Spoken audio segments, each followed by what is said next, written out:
Good, man. Great to have you as a guest speaker in our little humble discussion here. Yeah, I appreciate it. Thank you so much. Um, Yeah, for so for go ahead. plebs in the room, if you don't know, Chris is the CEO at Level, which is a startup that's focusing on building kind of like a native Bitcoin bank. And the whole idea is what would it look like if you wanted to live your regular life from Bitcoin? And you look at all the tools out there, there's tools for, putting your life savings in Bitcoin. There's tools for that sort of long view stuff. But what about the day to day, like the checking account style? There's a big gap there.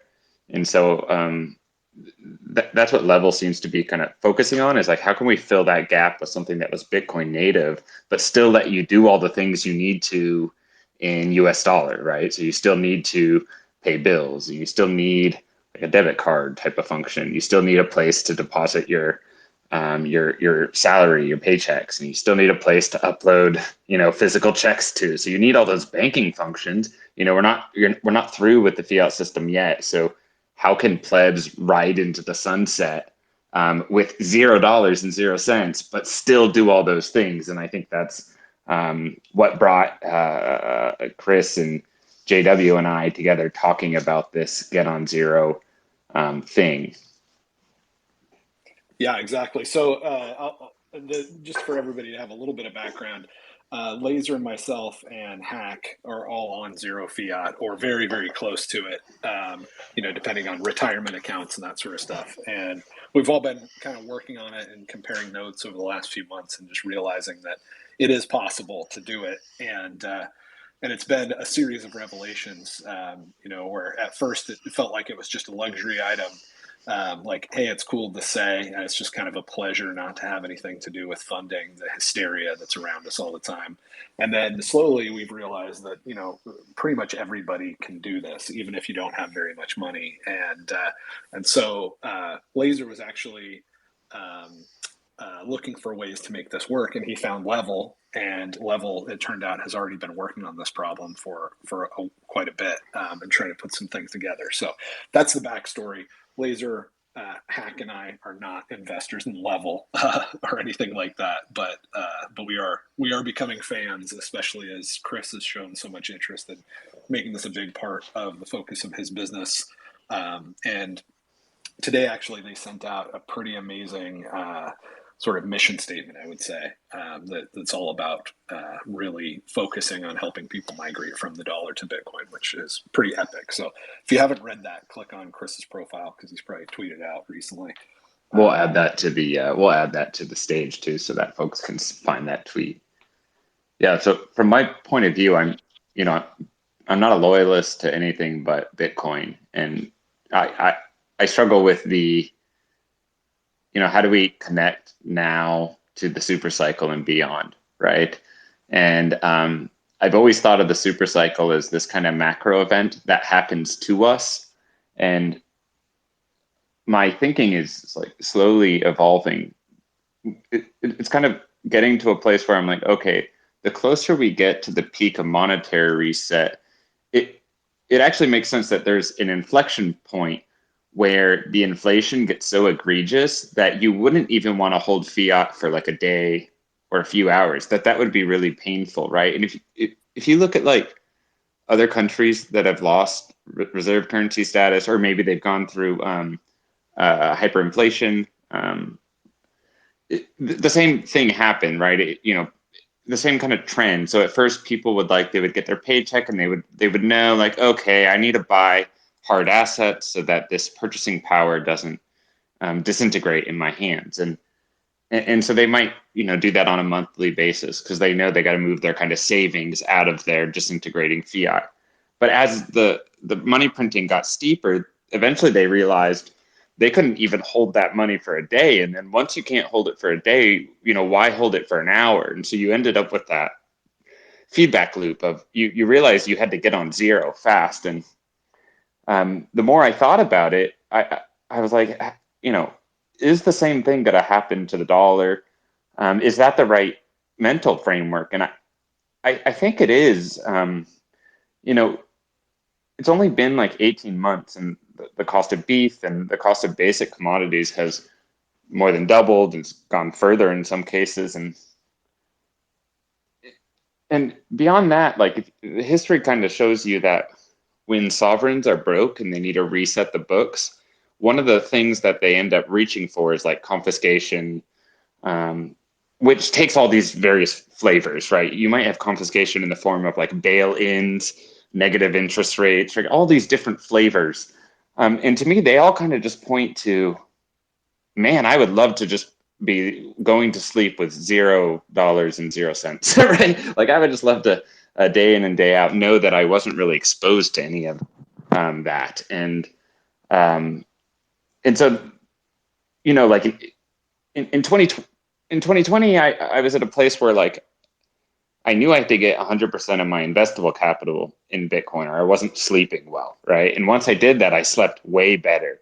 Fast forward to 2021, I'm like, man, I can't believe I'm holding dollars for like weeks at a time, right? I'm holding whole paychecks, for example, and or I can't believe I'm still thinking that I might, DCA is the right thing. Like, yeah, dollar cost average into Bitcoin. And so I got to that place where I'm like, this is the next problem. This is the next kind of chapter. And when we all get on zero, we could actually pull the super cycle in, because when the users of reserve currency basically opt out and say they're now Bitcoin citizens, they now live in that monetary system. Um, I think that creates a feedback loop. And because you realize like, oh man, I'm not exposed to reset anymore. And so all I can do is try and help other people reduce their exposure. And I can't think of a better way than holding $0 permanently.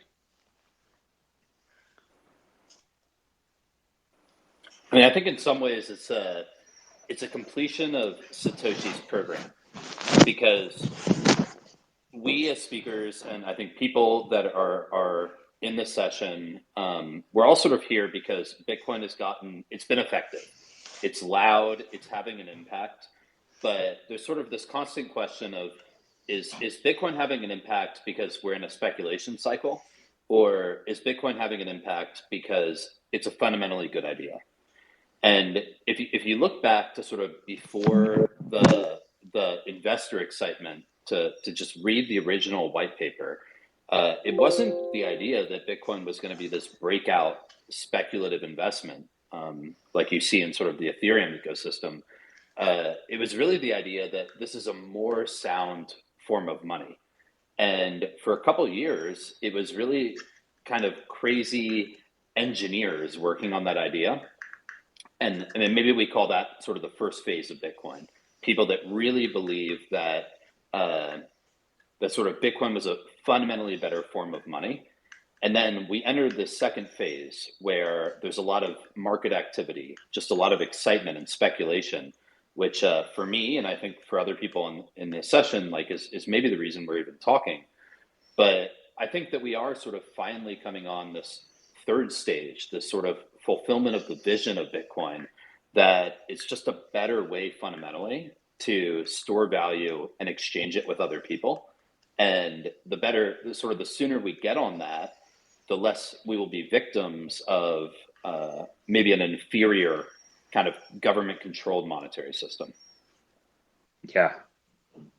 And it's funny, Chris, as I kind of shifted into that third phase, I felt myself having kind of like the hangups you would expect, right? Because as a regular person, I did very common things. Like I had a emergency runway, and I'm fairly young, but I'm retired, and so I keep a longer runway. I have like 2 years of expenses that I keep. That's really liquid. It's like in a fiat hot wallet, sort of speak. And so I had just this kind of anxiety about it, like, oh well, that if that goes to zero, oh boy, what would that mean, right? And and so I did that, had that kind of standard hang up, but then I realized I started doing naked math, right? I started saying, okay, well, wait a second here, right? Because inflation, once it tends to heat up, it doesn't tend to like just cool down, right? It tends to get stronger and stronger. And so if you think of the inflation rate as just the percentage at which they expand the monetary base. And so let's say they expand the dollar base by 40%, and that's going to make its way into different asset classes unevenly, right? It's going to make its way into the cost of things not evenly. But you can be rest assured, 40% new dollars will result in cost increases. And so that's kind of like a guaranteed minimum, right? And now you could look at like a Bitcoin, and the thing that I heard myself saying is like, well, when Bitcoin has a bear market, you could have like a 50, 60, 70% drawdown, right? And wow, that would really hurt if that was your emergency money. But what my napkin math showed me is that, wait a second, zooming out even a little, Bitcoin averages net plus 200 a year. And it's been very stable. And so when I actually looked at these two pathways, I was taking a guaranteed hit in terms of purchasing power of my, arguably the most important assets that I have, the emergency money, right? It's this hot liquid money that you need.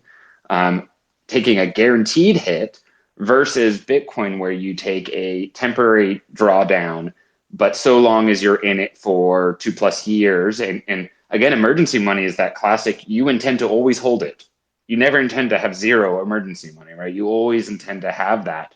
And so if you're able to take even a medium term view on it, it's just, there's a clear winner. And so part of the process for me was like dispelling some of the old thinking that I had still left in my within me, even as a Bitcoiner, right? Even after going down the rabbit hole for now, I still had that thinking.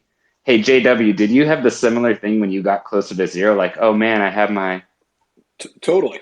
Yeah. I mean, as you're talking about it, there's a couple things that hit me. One is that I was still like unit bias is really stupid, right? And we laugh at that, and people are like, "Oh, I bought this shit coin because I could buy 1,000 of them for $1 instead of Bitcoin at 60,000."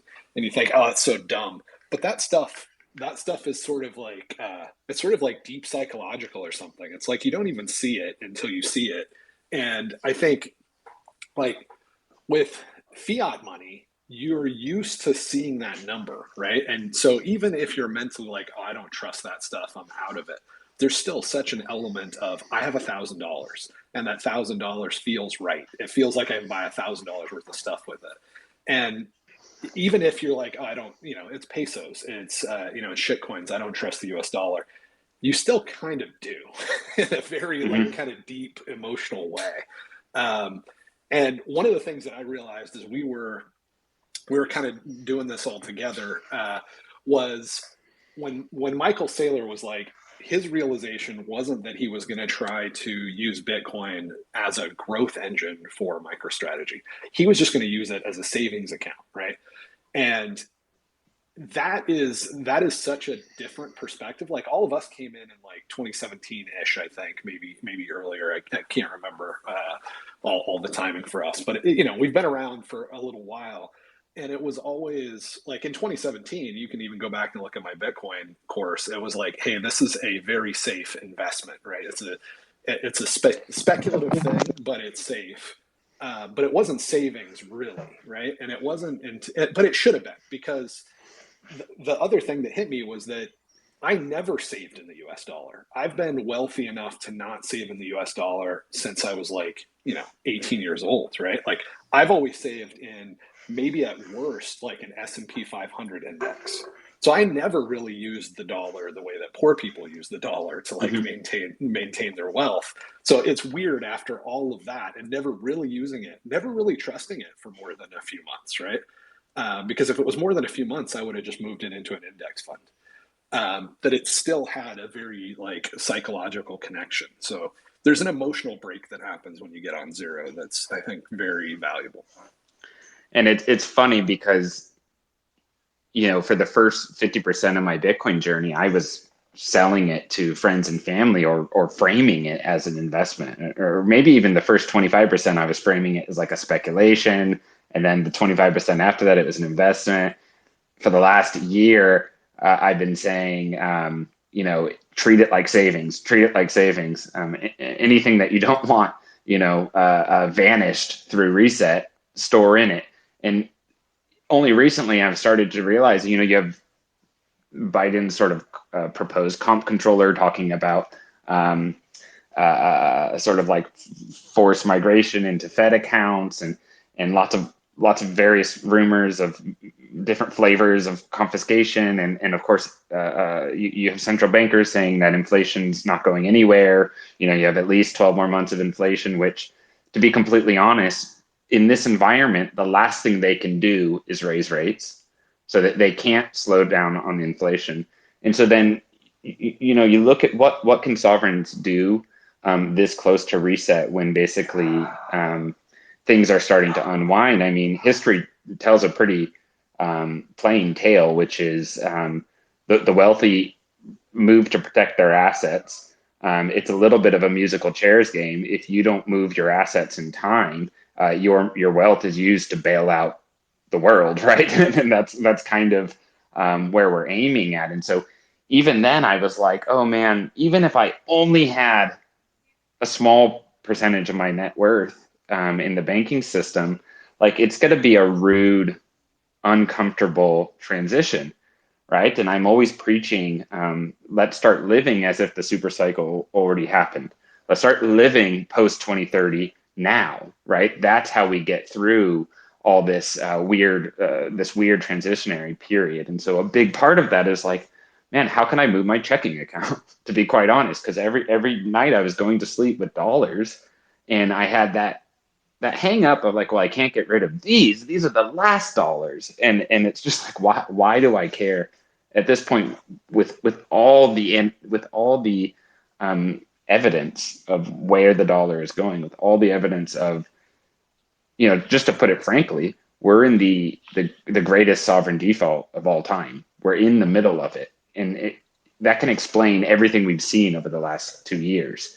And so, if you think about it through that lens, you should be doing what you can to move into the money of the future all the way. Not just investable capital. You need, if you can live in the money of the future now, you should take that pain on early. Deal with that pain now, so that you're not dealing with it when it's crucial, when it's like a necessity, when it would be max pain. Because proactive pain is just discipline, right? It's making yourself grow. But when you're reacting, and that's the type of pain, that's excruciating. The way that I kind of got over this hump that you and JW are describing, of going from being like, because I would imagine a lot of the people in this room, probably not all people in this room, but the majority of the people in this room are at or close to zero investable capital. Like they're all in on Bitcoin mostly, right? They're like 90% of the way there, which is where I've been for years. And that was a comfortable place to be for years. It was the only place that made sense for years. But it's kind of like getting over that hump, going from 90% to 100%. It's really easy to rationalize all of the reasons why that's not a good idea. You think, oh, the volatility, the taxable events, and all of those things are kind of absurd. They're almost like a bit of a security blanket that you're wrapping yourself in and telling yourself that they're safer than they actually are. So I did an experiment with myself where I said, okay, let's say I'm at 90%. Well, like, what if I go to 95%? What are the actual ramifications of that? Like if let's say we have like a 30% dip tomorrow, or a 30% pump, and I have to pay my bills and I owe taxes on that. It's like, well, neither of those situations are going to break my model, nor are they really going to put me in all that much short-term pain. What if I went to 98%? And I extrapolated out from there. I'm like, well, then it really doesn't make sense to stay anywhere other than at 100%, because either case, like worst case scenario, a bit of volatility with a bit of savings is not really a big problem, and a bit of volatility to the upside resulting in taxable event is not really that much of a problem. So like, what am I so afraid of? Yeah, part of it is actually, and I've seen this, there's an aversion from plebs, and I felt that too, to anything that will cause a taxable event is scary. And almost to the degree that people would rather lose money than have a taxable event. And I think where that comes from is the fact, okay, so we know that humans are bad at thinking about exponential growth, right? We're not very good at wrapping our head around that. And that explains a lot of what we see with how long it takes people to fully understand Bitcoin. And what the anecdote you just told, Chris, is a great example. It's like, even with our knowledge, we still have that safety blanket, that last little bit of fiat, because even we aren't able to, fully leave the shore and just sail into the Bitcoin sea. Well, the other thing I think humans struggle with is recursive thinking. Recursive. So, in the case that you have $0 and 0 cents, and let's say, okay, just for this example, let's say you have a checking account and it has $100,000 worth of Bitcoin in it, and you have $0 in it. It's just all Bitcoin, and you use a credit card, right, for all your expenses, and then once a month, with your checking account, you pay that credit card off. So you have 12 taxable events, right? And so then the anxiety would be, okay, well, now I have to sell Bitcoin to pay that tax bill. And I had that anxiety too. And just that thought of it is like, I would have $0. I'd be selling Bitcoin to pay taxes. And then that would create its own tax bill. That would create its own taxable event. And I realized that there's an anxiety around recursive because it never ends, right? That would never end. Every time you pay your tax bill, it would create a new taxable event. And but the thing that calmed the anxiety about that is I just did some more napkin math and realized in practice, the way that would work is that the amount of sats you were using to pay off the equivalent tax bill would go down over time fast. And so it's not really something to be anxious about. With Bitcoin's trajectory, yes, of course, you'd have a tax bill, but you're always going to have a tax bill, and it would get smaller over time as your purchasing power grew with your 100% Bitcoin holdings. But I think there's an anxiety where people are like, I want to pay the tax bill from US dollars so that it doesn't create itself a taxable event. Do you know what I mean? I think a lot of it too is rationalizing around the fact that when you're paying a tax bill on a taxable event like capital gains, it's only functionally different than paying the tax bill by holding US dollars, where you're paying the Treasury instead of paying the IRS, in the sense that you're actually responsible for reporting it. Like, you're more in the dark holding the dollars and paying the tax bill on the dollars, so to speak, by whatever money is printed by the Treasury. Yeah, that's a really good point. And I also think some people kind of assume, or they don't fully think through, that when you pay taxes, it's because you've made money in USD terms, right? So it's they're kind of like, yeah, but I would have a tax bill then.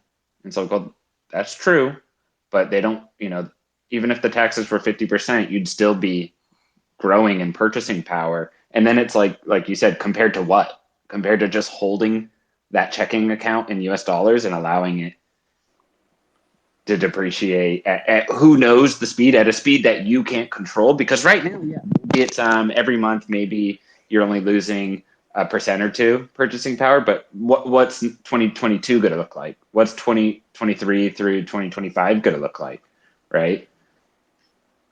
I just want to hop in real quick because like the tax subject is of course interesting to us. We're a financial services provider, so that's a problem that we have to deal with. But I really like that you mentioned anxiety, the sort of natural challenges that people feel when they consider kind of a change that is this big. And I think one thing that's really important to remember is that Bitcoin is not a new idea. The idea of sort of hard money that has a scarce supply is older than cash. The sort of the government backed dollars is only a 50-year-old idea, and taxes are only 100-year-old idea. Meanwhile, sort of society has worked off of hard money for thousands of years.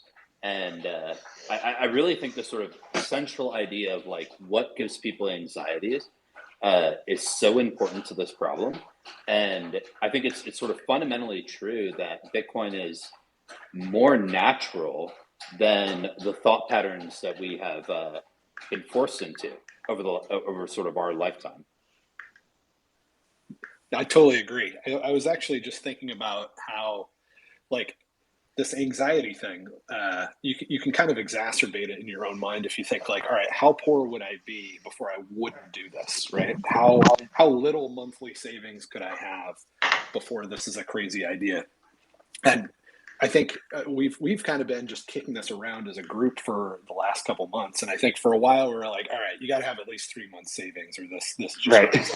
And then we're like, all right, well, I guess if all you had was a month's savings, you might get screwed, but you're more likely not to, right? And that's kind of how every decision we make in life is, right? Like, you put on a seatbelt, it's possible that you drive off the edge of a bridge and you drown because you had your seatbelt on, right? And so there's always a risk of dying with any safety measure, but you go, all right, which one's more likely to work out well for me? And you just do that. You play the odds, right? And so then it was like, all right, a month. If you have a month, you're good. And now, after thinking about it more, I'm like, you know what? I think everybody should do this. And it still feels a little uncomfortable to say that. But if you had like, if you were living literally paycheck to paycheck, right? Like, you get paid every 2 weeks and every dollar needs to go somewhere. You're already screwed, right? Like, if you don't do something, like, the bear has already made it through the door and he's going to eat you because they're printing money like crazy. And this was true before, even before the reset started, right? Even before this, economic downturn, whatever, COVID, whatever you want to call it, this last couple of years, even before that, this would have been true if you were living literally paycheck to paycheck. And I think that if that person goes all the way into Bitcoin, there's going to be some fear that's created because there's some reality, right? Instead of feeling like, okay, I know what my medical bills are, they're X amount of dollars, and I know what my rent is. All that stuff is funny money, and those numbers can change, and they can change a lot quicker than you think. And we've seen that with like the price of beef, right, in the last few months. So the reality is you need to work harder if at all possible, right? And you're already in a very risky place. So I would say you're not even in a more risky place if you go, and again, it's playing the odds, right? You could do this and Bitcoin takes a 30% dip tomorrow and suddenly you can't pay your bills, right? Because you're already living right on the knife edge. But chances are, especially when you factor in the psychological impact of reality and feeling volatility and interacting with the universe as it actually is, which is pretty dicey, I think it's going to motivate you to work that extra Saturday and probably get you to a healthier place. So I think that anxiety can work to your advantage, and this fantasy of everything being stable that we kind of live in a lot, which is not true. Again, it was eroding before, right? It was dropping at probably 8% a year. People that were getting 5-10% raises in 2015 probably didn't get any raises, right? But we didn't recognize that. We didn't feel it. And now, after it hit 20%, we all look back on it and we're like, wow, we were kind of in a fog. We had no idea how bad it was. So I think the benefits, even in that case, outweigh the costs. When I dissect my own like unsureness about it, I think I realized it wasn't like the laser from the last 2 years that was concerned. It was like there was a previous laser that assumed the dollar inflated at like 1 or 2%, right? And and I was thinking, oh my gosh, if that last little smidgen of my purchasing power also goes into Bitcoin, I was comparing like 1 to 2% to this idea that Bitcoin could go down 80% in, once every 4 years. But being like more honest with myself and what I understand about how the long cycle works and how monetary reset works, once the monetary base is increased beyond 30% in 1 year, that's like a turning point. You don't go back. You don't go back down to 10%. You don't go back down to 1 or 2%. That's just not how it works. It's never worked that way in history. And so the real conversation I had to have with myself was 30+% guaranteed every year versus, 80% every 4 years. And you could argue that it's not even going to be 80%. I've heard a lot of very compelling views that say that volatility is going down. People don't expect us to see as deep a pit after the blow off top in this little excitement cycle here. And so when I had that real talk, it was like, okay, okay, that's not the same cost benefit analysis. That starts saying like, look, this little tranche of money, this emergency money, I've had this for a long time, right? And so I don't intend to never have it. And so do I really want it chewed into at 30% plus a year? At the same time, selfishly, I do a lot of this exploration for like my tribe here in person at my church, my family, because I want to have answers for people when we start getting to kind of the scarier parts of reset.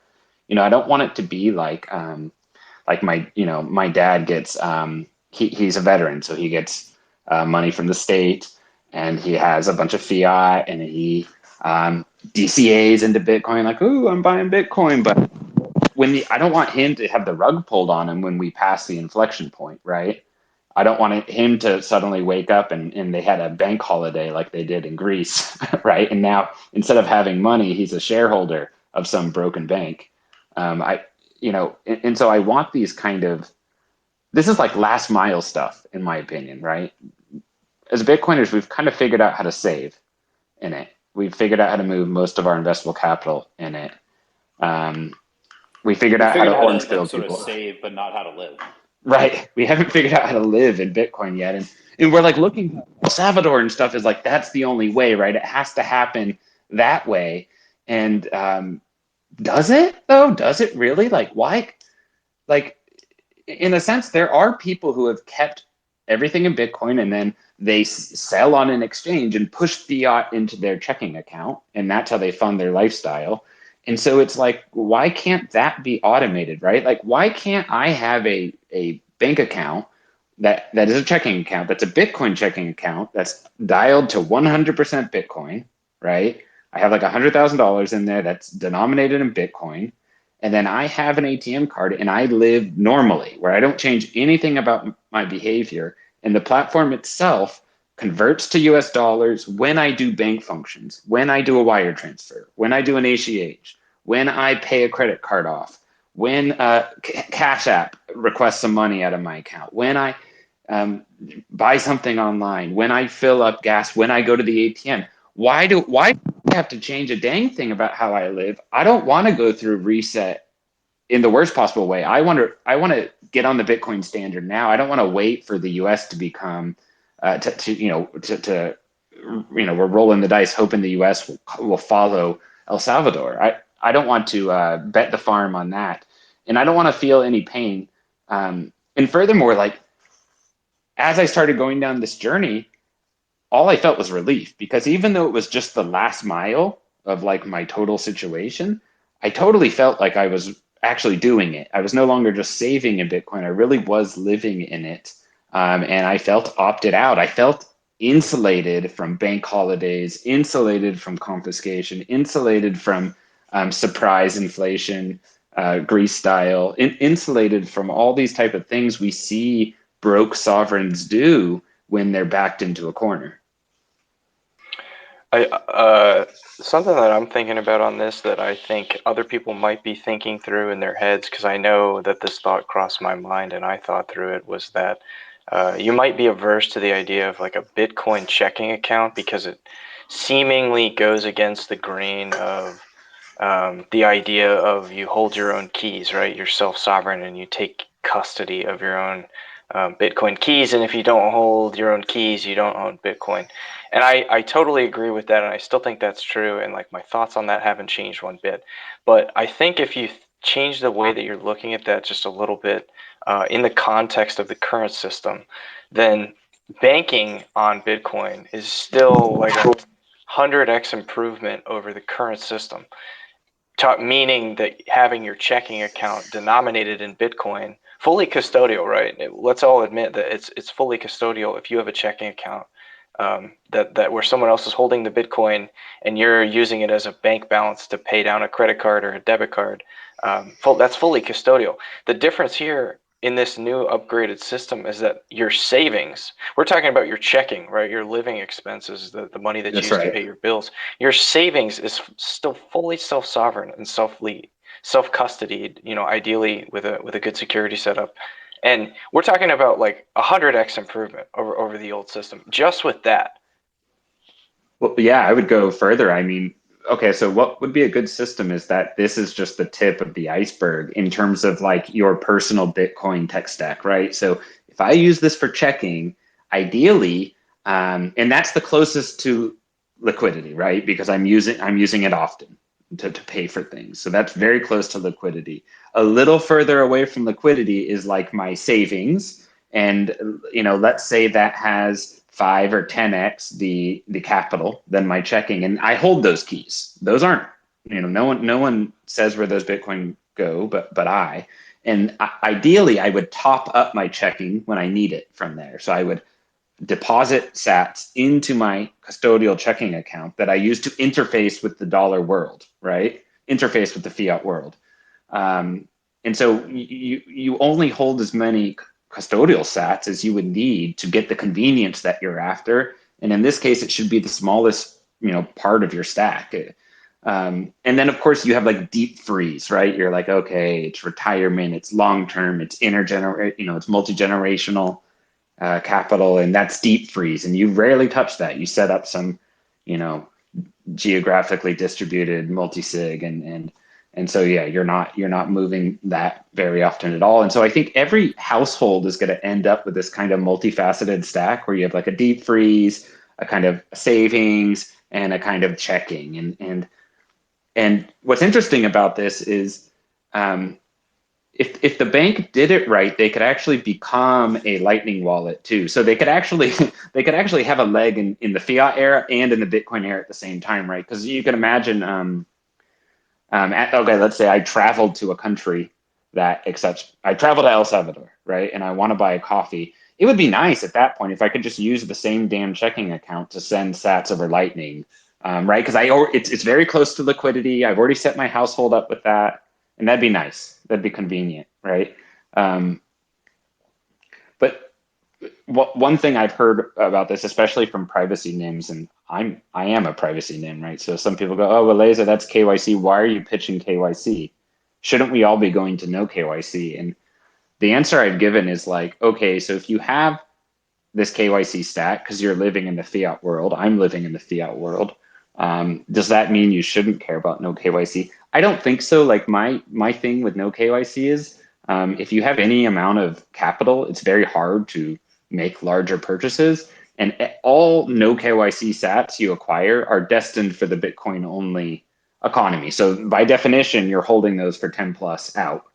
And so those don't ever intend to come back and touch the fiat system. And so a model that's been useful for me is just like, I know Barber just launched his black box, which is like this kind of geeky little, home mining container, and you can make it like quiet and stuff. And so the thing I say to peeps is like, it's a great opportunity to geek out in home mining. And once you have that in your household, you can use that as a mechanism to balance your portfolio, balance your holdings to the desired no KYC allocation over time, right? But I just think about it as like, it would be the only way I could have zero KYC exposure would mean holding fiat for way too long. And my number one goal is holding no fiat, right? My secondary goal is making sure I have some no KYC exposure that's appropriate for my situation so that I can look out into the sunset and feel like, okay, I have that covered. But I think what I'm saying is, I don't think it's super wise to be too dogmatic. You want to be pragmatic and recognize you're going to have sats in checking. You're going to have sats in savings. You're going to be geeking out about how to, mine sats, right? Like this is kind of the journey. It's a progression. And so it's not all or nothing. You kind of need to start getting a sense for each of those layers. If you don't mind excuse me, if you don't mind me commenting on that, Laser, I think that's such a natural feeling. And I think when we treat Bitcoin as a side investment that we put money into, like we put money into Apple stock or we put money into Microsoft stock, it's sort of really easy to, particularly considering the mission of Bitcoin, to expect a certain purity about the way that we treat it. But the honest truth is that if we want to go to a Starbucks or we want to go to a Chipotle, we have to use our bank today, and our bank knows who we are. We're sort of already KYC'd with our bank, and I think I sort of look forward to a future where we can all be financially sovereign and we can all have anonymous transactions, but we're not there yet, is the honest truth. And I think it's not worth it to split the baby between a perfect treatment of the way that we want to interact with the Bitcoin network and the practical realities of how we have to use our checking accounts today. What would be more ideal would be that we can sort of step out of the quicksand that is the traditional dollar and at least sort of hold our value in Bitcoin and still meet our day-to-day needs. Yeah, I mean, ultimately what we're saying is if you have a retirement account or a savings account that's super private and not KYC, that's great. But if you have and if you have somehow figured out how to live with no KYC day-to-day spending, right? Like and I tried this for a while, and it's a nightmare. Try to go get $5,000 or $15,000 from your local branch. You got to make an appointment, and they're going to fill out forms, and you're KYC'd worse, right? So I ended up giving up on that. So what I have right now, or what I had prior, was I had very private Bitcoin, and then I had completely unprivate fiat, right? And now I have completely private Bitcoin and completely unprivate Bitcoin, and that's better. It's better to have unprivate Bitcoin than to have unprivate fiat. That's going to make you wealthier in the long run. There's no way that isn't better. It's funny when the light bulb first came on, the first thing I did was immediately went to my retirement and bought all GBTC. I just switched into grayscale, and then I ran into purists being like, "Dude, that's paper Bitcoin," and I'm like, "Yeah, it is." You know what I mean? And so I need to rotate out of that. But the process to rotate out of that, I had to strategize. I'm coming up with how to do that correctly for me. And it's like, I'm not going to sit in fiat or in some shitcoin equity until then. So I'm going to have, even if I have secondary exposure through paper Bitcoin, I'm going to have that. But then I will rotate out into Bitcoin where I'll hold the keys, Keykeeper or wherever I end up going. And it's kind of the same thing. It's like, okay, you have this pristine way to get sats that are no KYC. That rocks. But are you going to keep 9% of your net worth in the fiat world as you slowly go into that no KYC path, or do you move into Bitcoin and then rebalance? And that's the way that I found is most appropriate, because it lets you exercise speed, first of all, right? So you get as much exposure as you can. And then you can rebalance as you sort of analyze your holdings and you say, you know what, I really don't love that I have paper Bitcoin here. I want real Bitcoin here. And you know what, maybe I'm anxious. I don't have enough no KYC and I really need a kind of, a get out of jail, escape the country, whatever it is, like whatever your use case is, what you think it is. Okay, find a way to rotate and rebalance into that. And I think that's kind of like the Bitcoin household chore, right? You have to get, you've heard the term diversify the way you have exposure to Bitcoin, right? And I think that's what that means. It's like, that's the new diversified portfolio. Yeah, I mean, I think it's not a fundamentally philosophical trade-off. If you're going long on an investment, if what you want to do is just hold Bitcoin, then you can hold that in a self-custody wallet and remain financially sovereign. If you want to bank on Bitcoin, there are sort of intrinsic or inherent trade-offs that you'll encounter where it's more just a trade-off of liquidity, or sort of the availability of liquidity versus sort of the desire to maintain sovereign control, right? When you swipe a debit card, the MasterCard network is sort of taking account of the fact that you have given a commitment to the vendor or whatever store that you're shopping at, and now you're on the hook for it. And if you want exposure to that network, you have to give some liquidity to that provider. That doesn't mean that the vast majority of your wealth can't be saved in a self-custody wallet, something that you have absolute and total control over. And I think even as a sort of CeFi product, yeah, go ahead. No, continue your thought, Chris.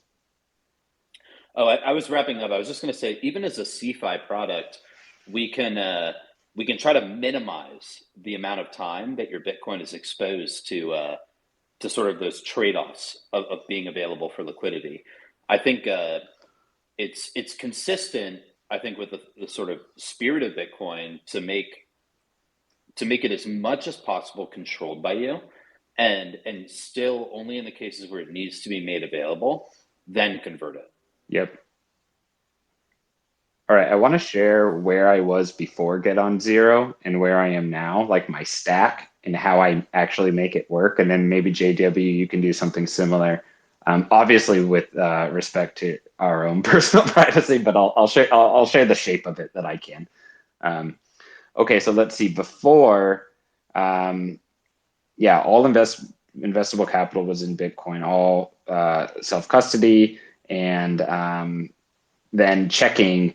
I had like a 2-year runway because I'm retired, but the average person would probably just have their paycheck coming in, right? And then you pay your bills. And what I did is I used Fold Card because I got a kick out of getting sats back. I was like, oh man, sats back. As I like, I would get a rush. I would like buy beef and then see that I got, a couple thousand sats. And that's kind of how I lived before. And I was like, I felt good because I was like, wow, 100% investable capital in Bitcoin. Awesome. And I knew I had the to-do to get out of GBTC and somehow get into something I could hold. But that was it. I was like, okay, this is pretty good. And this was before reset started steepening, where I started seeing heightened inflation. I started seeing the weird things with central bankers, with the treasury, the proposed comptroller. So all these signals that you really don't want to see as someone who's banking in dollars. Okay, so then we started talking, Get on Zero, like, is this possible? Can we do it? I shopped everything out there and saw that of everything out there, Level was the only one that was actually building a bank. And it wasn't like this debit card or this trust, this virtual bank. It actually gave me like native bank features. And I kind of got a sense of where they were going. Although, just to be fair, completely nascent, experience is really rough. Obviously a brand new startup. And I come from the software startup world. So that's kind of like, that's my jam. That's my cozy spot. So I'm used to that. So for me, that was like a cue to kind of get a hold of the Level, like the team, and see what they were doing. So I got a hold of Chris and found out that what they were kind of aiming at was fit my problem area, which is like, I just need to replace my bank. I just need to delete my bank and keep this last mile, this last percent of my net worth in Bitcoin instead of dollars. And if I ever got a paycheck or if I ever got a check, that would automatically go to Bitcoin and that I could spend from Bitcoin easily. Okay, so fast forward to now. Here's where I am. I've moved my checking account into Level. I've been using Level like a bank. And then I've stopped using Fold. I went to a Chase Freedom Card. I like Fold. I want to use a Bitcoin only company. But Fold is a prepaid debit, and I couldn't get on Zero if I'm loading a prepaid debit with US dollars. So I need to use a credit card so that instead of preloading a debit card, I'm paying off a bill once a month with Level. So that's where I am now. I'm not on $0.00. I'm at like $5.37 just because Level hasn't built the feature to, quick and easily dump your fiat. You guys there? Yeah, we're here. Okay. Yep. Through good. Okay. And as of right now, Level doesn't have the auto convert to USD. So just like folks, J-Dub, I know you were doing with Cash App, I actually sell some Bitcoin when I need to pay that credit card bill off. So 12 times a year, I'll be paying this credit card bill off. I went through all my expenses and reworked it onto the credit card. That's what my household does. And so that's how I do it. So as Bitcoin moves, my checking account fluctuates in US dollars. And then my plan is let's say there's some large appreciation in US dollar delimited purchasing power. I would withdraw some sats into a dedicated hardware wallet that I would hold. Something simple, like something not too crazy, like a Blockstream Jade or something. I would withdraw sats from Level into something just so I can, almost split my checking into like a checking and savings twin. You know what I mean? Like you get with a normal bank, you have like your checking and savings and you transfer between, except in my case, my savings will be at home. It'll just be withdrawn from the Level account. And then when I need more sats for whatever reason, I will deposit it back. The same sats. And the reason I chose to do this is Level will generate my tax accounts at the end of this tax form at the end of the year. And I thought it would just be easiest if it was like stuff they recognize. And so that's my basic thing. Oh, and the big thing is, as I go between US dollars and Bitcoin, there's no fees. There's no fees with Level. So like, that's really simple for me. Like that's pretty important, right? Like how could I live this lifestyle if I knew that because at an exchange, you're paying every time you sell Bitcoin and buy. So it was important to me that like as I went between US dollar and Bitcoin, it cost absolutely nothing. And so like, the only thing that's preventing me from having literally 0 cents right now is just the Level app making it where I can just like, I don't know if there's like a allocation amount where I can like dial up to 100% Bitcoin, just some automation. That's it. But like functionally, there's nothing, everything I'm doing manually, there's no reason that Level couldn't just, put it behind the scenes and like make it real clean and opinionated. And that would just make my life way easier. So, that was the before and that's after, and it's been several weeks. And last time I did space, people weren't sure if this was even possible. And I could tell you, I'm not on zero, but I have like less than $6. I have less than $6, and going to sleep with like less than $6 is like all the things I'm seeing in terms of monetary trajectory in the world. That makes me feel very good, very secure. And of course, I know that Bitcoin could, it could have a downswing, and just my experience having been in Bitcoin for several years is that like anytime your horizon's beyond 2 years, you're good. I mean, you're fine as long as you're thinking in 2+ years and you're not thinking and so one thing that's arguable is like, man, if you were living paycheck to paycheck, would this work? I don't know. Maybe. But I think you would certainly want to think a lot deeper about it. I'm not in that situation. I have a multiple year runway, and I don't think about it that way. I think about it in 2+ year time frame, and so that's it. And so my hope is by the end of the year, I'm able to be on, instead of like $6, I'm able to be on $0. And that's kind of where I'm that's at. Killer. That's pretty impressive. Yeah, I don't know if Hack wants to how much details he wants to give, but and after we share this, let's have some. Okay, hey, but 1 second. I have Good Vibe. I'm gonna let some people ask some questions. I'm gonna let Good Vibe up. He's raising his hand furiously. 1 second here. Good deal. Yeah, we covered a lot of ground without taking questions. That's my bad. 1 second. I will say real quick that if anybody's listening to this that does live paycheck to paycheck, you should not be listening to this. You should be doing something to get yourself out of that situation right now. Yeah, that's. But on the other hand, if they take our advice, I think that we'll create the anxiety necessary for them not to be on spaces. Be Okay. working if they're living paycheck Go to free paycheck. code camp or something. I don't know. Hey, I'm going to invite some folks to the stage. Just raise your hand, and I'll make sure you get some attention and you can ask a question. Okay, hey, Good Vibes. Thanks, bud. You've been so patient. What's up? Oh yeah. Thanks, Laser, for having me up. Okay, I have one question for you.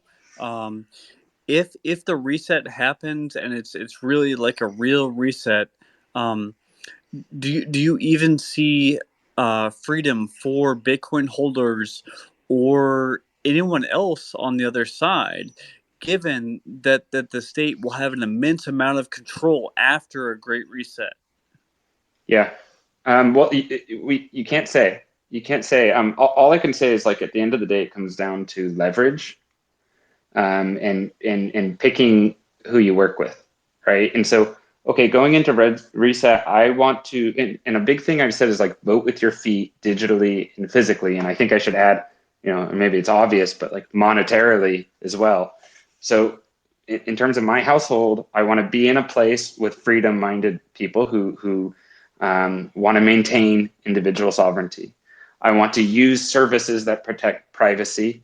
And when I bank in the places that I have to bank, I want to bank with people that basically understand individual sovereignty. Now, so I picked who I've done business with. I feel reasonably good. But that being said, sovereigns have done all sorts of crazy stuff when they need to reset their balance sheets. And so there, we have no guarantees. we don't know. All I can say is like, you want to set your household up with the maximum amount of optionality, the maximum amount of control and leverage over your own situation, so that you can navigate anything. And just know that wealthy people. So when sovereigns went sour in the past, what you see is that people who have set themselves up with wealth and sovereignty, they just leave. They leave. And so I just think of it that way, good vibes, which is like, okay, I want to have like maybe not a whole foot out the door, but I want to have my household set up where where that's not this unspeakable thing, where we do talk about the fact that things could get upside down, as happens with countries in reset. And so we assume that we kind of want to side with that it won't, that things will be good. But that being said, like, it doesn't do me a lot of good getting my paycheck deposited into Bank of America right now. You know what I mean? Like, I think there's a flip side of that too, right? There's like hey, if everything goes to shit, I want to be as prepared as possible. But there's also hey, maybe we can stop things from going to shit, right? Like, we've never had access to Bitcoin before going through a recession, depression, hyperinflation. This is a first in humanity event. And the three of us are not going to lose any money when this happens. There's never been, like, you couldn't have been a king and been able to say that through any other past, depressions, hyperinflations, or whatever. So if we can get this knowledge out there, if the knowledge that this is an option spreads fast enough, I mean, if I was a time traveler and I could go back in time and make the world a better place, I probably would have tried to create a zero fee exchange in and out of the S&P 500, in like 1985. Because fees are then you could just live in it, out of it. Yeah. Yeah. Fees are the only issue, right? It's not taxes. Taxes only apply if you make money, right? And they can be calculated automatically very easily. Like, if I'm not going to have to do any calculations at the end of the year, because I only transferred in fiat. I'm only spending out of it. I'm not moving Bitcoin in and out of these accounts. And so the 1099 they give me at the end of the year is going to be spot on accurate. I'm just going to take that and plug it in and be done. So it's not like taxation isn't an issue. Volatility isn't really an issue. And we've already talked about that. The only issue is fees. Like, the reason that it didn't make sense to buy your latte with the S&P 500 before is that you would have paid, $5 in trading fees minimum, probably quite a bit more. So even before Bitcoin, we could have done this. We could have created a world where we didn't have these fiat currencies that could be hyperinflated and totally screw us over to some degree, right? But now it's a no-brainer. Now with Bitcoin, it's an absolute no-brainer. And if we all do this, like, if everybody knows what me, Laser, Chris, Hack knows, right? If everybody knows that and wakes up tomorrow and knows that, there will be no hyperinflation. It will just be, hey, we don't use the dollar anymore. We don't really care. It's funny. It's almost like what Jeff Booth talks about in his book about deflation in a world of abundance. In a funny way, that could be an orderly transition as people kind of just get on zero, start living on a deflationary money now. Because if a bank holiday happened over the weekend, you would just be like, oh, right, because it just wouldn't affect you and your family. And why wouldn't other families want that? Why wouldn't they want that? Good vibes, in a way, I actually think of it as like, okay, for the last 2 years, I've been getting into the Bitcoin lifeboat, right? Because when it's uncertain and reset is happening, I want to be in the lifeboat. And now I'm like, okay, you need to put all your arms and your legs all the way in the lifeboat, right? Like I don't want to be 80% in the lifeboat. I want to be fully seated, fully seated in the lifeboat. And that's how I want to set my household up, right? I want us to be fully seated in the lifeboat, living in it, so that we can sort of peer outwards at what's going on and hope that everyone else finds their place in the lifeboat too. Do you have a follow-up question? Yes. Just one follow-up question. Isn't it very possible that they will come for us Bitcoiners, especially with the human psyche of greed and robbery in the human psyche? Sure, that's possible. I think I would say it's just like, if you're only out, compared to what? Compared to not saving, not protecting your purchasing power, because if that's the only, if this is the choice that you have, like either be made a heretic and pursued, or be made completely poor and risk that path, then the choice is easy. But I hear what you're saying, and of course it's possible. I hope that doesn't happen. I hope what happens is that the world finds Bitcoin to be a much more expansive lifeboat than they thought. Like, wow, this sure fits a lot of people. Plus, too, you can extrapolate that out pretty much indefinitely. Is like, won't they go after the homeowners? Won't they go after the automobile owners? Won't they go after the business owners? Won't they go after anybody not already fully subsistent on the government? I mean, yeah, maybe. I don't know. Hopefully not. Yeah. Well, I don't think that they're going to have the choice, because they're sort of like running a court, and they have their jester, and I think the whole community is sort of standing on the sidelines, and we get to sort of reverse rug pull them. Is sort of the end game, and if we coordinate as like sort of citizens or just people, if we coordinate and we pull the rug sort of faster than they can, fuck with us, then they won't have that choice. Hey, Katerin, welcome to the stage. Thanks for being patient. What do you have to say? Oh, you're on mute, by the way. You'll have to unmute yourself. It's good defaults by Twitter. Okay, hey, Phil. Welcome, bud. Hey, what's up, guys? So, love the idea, obviously. I'm still trying to wrap my head around the whole tax idea, because frankly, it sounds like y'all are saying, fuck it, you're going to pay taxes anyway, but Bitcoin's going up, so it's okay. But I don't know if I missed a detail here, but of course, every time like you're spending to pay your taxes, it's going to be a taxable event, and it's just like this cyclical thing. So it's recursive. I mean, exactly. So is there a way around that, or do you just suck it up and hope the dollar completely collapses and it won't really matter? Yeah, so that gave me probably the most amount of anxiety when I got in this, because I realized, okay, when I paid my tax bill, it would create a tax bill, and that would never end. And so, but all I had to do was think about Bitcoin's rise through to the super cycle. And I thought about Fiat's fall as we get to the end of the Fiat era, which I think will be around like 2030. What would happen is that your tax bill will essentially become meaningless.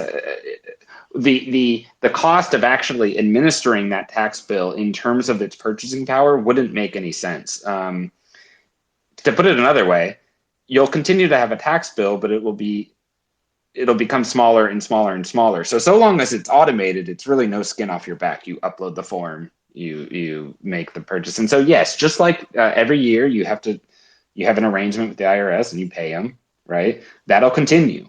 And so I realized that so long as the amount of sats I needed to put out to pay the equivalent tax bill got smaller and smaller and smaller every year. In the same way Bitcoin reaches 21 million, your tax bill will reach zero over time. Yeah, the simple thing to just take all the anxiety out of it is you don't pay taxes unless you make money, right? So this is not, it should not, unless the tax rate goes above 100%.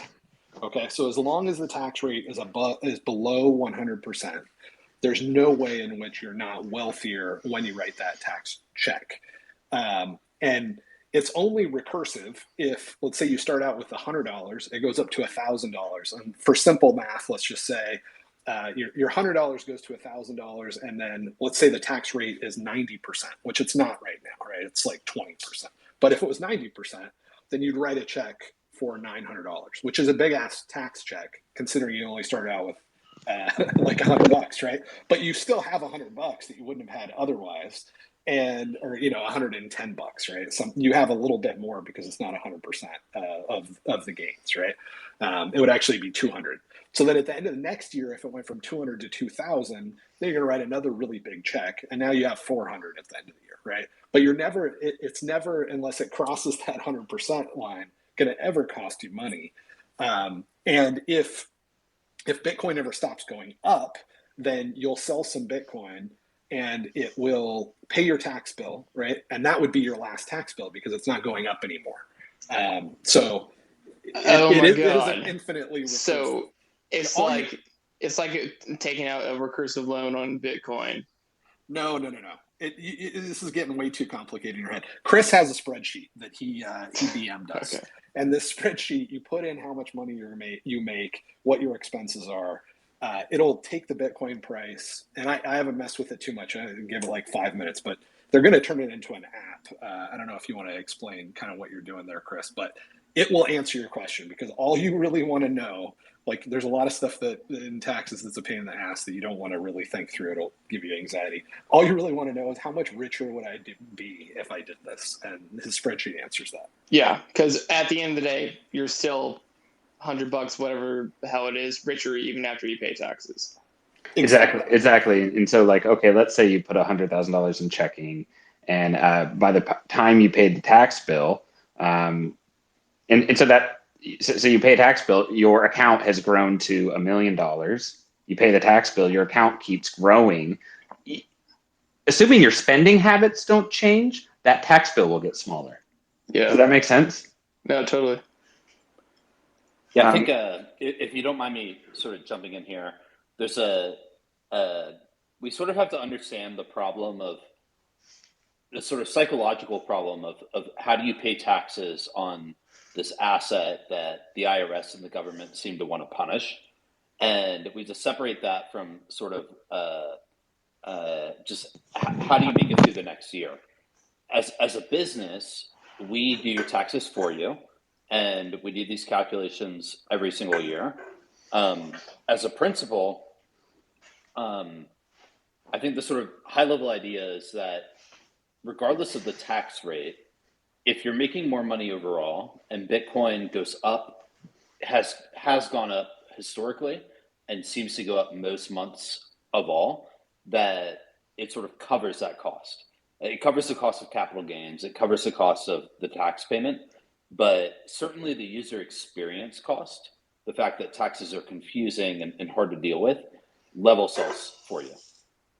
And just to give you a sense, like how I'm planning on doing this is, so I have an accountant now. I'm just used to it that way. A lot of my peers use like tax software, but my MO is I just round up my forms that get automatically generated across the different money platforms I use, right? I round those up, I email them to my or upload them to my accountant. They come up with like preliminaries. We have a discussion about it. I fill in any blanks and we make sure it's right, and that's it. And then I end up making a fiat payment for whatever. And in this case, just depending on the amount, like ideally I'll just make that right from Level, and that'll end up in next year's tax form because Level would automatically sell some Bitcoin at the point that the wire went through or the ACH went through. Yeah, So but you're saying I should one way fire that, my CPA? Well, I mean, that's just how I do it. But I'm just kidding. I have peers No, I mean I who was joking, but use like if Level like does it for you, like if you're working with anyone else and they come from like this legacy world and don't understand Bitcoin at all. right, right. Yeah, I mean, I think that it's in my opinion, it's fundamentally unfair that Coinbase refers you at tax season over to TaxBit. I don't think that's fair. I think that if you use a platform, they should do your taxes. It's really that simple.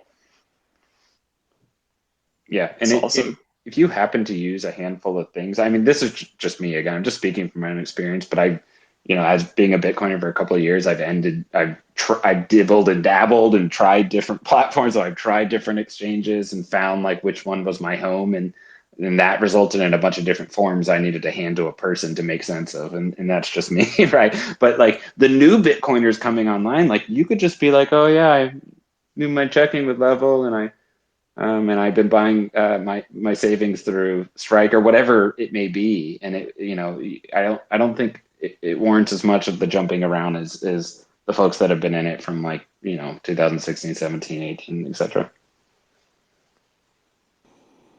All right. Yeah, the trick is, especially if you sign up for a new service, don't deposit Bitcoin, deposit fiat, and Right. then spend Bitcoin, and then the amount they give you at the end of the year is spot on. And maybe Level has some better features for depositing Bitcoin, so that might not be completely necessary. But in general, if you only deposit fiat and you only spend out of it, so you never go Bitcoin in and you never go Bitcoin out, the number they give you at the end of the year is exactly what your capital gains is for that account. And then you can take that and you can put it in your taxes. You can have your CPA deal with it. The other thing is that there is, this is all worst case scenario stuff, right? This is where like you made money and you're going to pay taxes on it.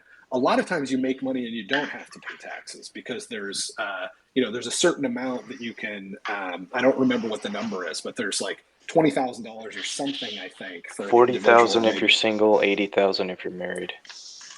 Yeah, that's a lot of money that is that you can make before you have to start paying capital gains. So we're all talking about this from worst case scenario, and in worst case scenario, you pay 20% capital gains or whatever, and you get screwed. But you made 80%, right? Or you wouldn't be paying that 20% in the first place. And again, if you throw a CPA $400, maybe he makes $20,000 disappear. So it's definitely worth doing, but it's probably even better than we're describing. So if you basically sell 40 grand worth of Bitcoin, that would count as $40,000 of income if that's your only source of income, and you would have to pay capital gains tax just because of the tax bracket you're in. Correct. Hell yeah. 80,000 if you're married. So Chris, find a good woman. Oh, sorry. No shit. That's almost scarcer than Bitcoin.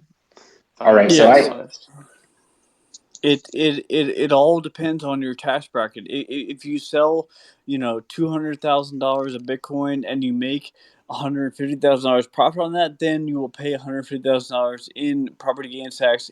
I'm sorry, in capital gains tax if it's above a certain threshold. So it's all very dependent on the tax code.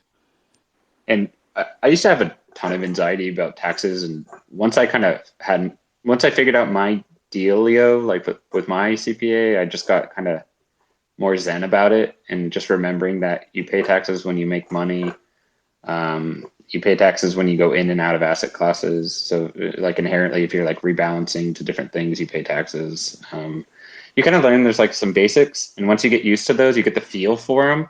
Like it becomes less scary. In Bitcoin's not that different as property, and you learn little tips and tricks like what JW said, like fiat in.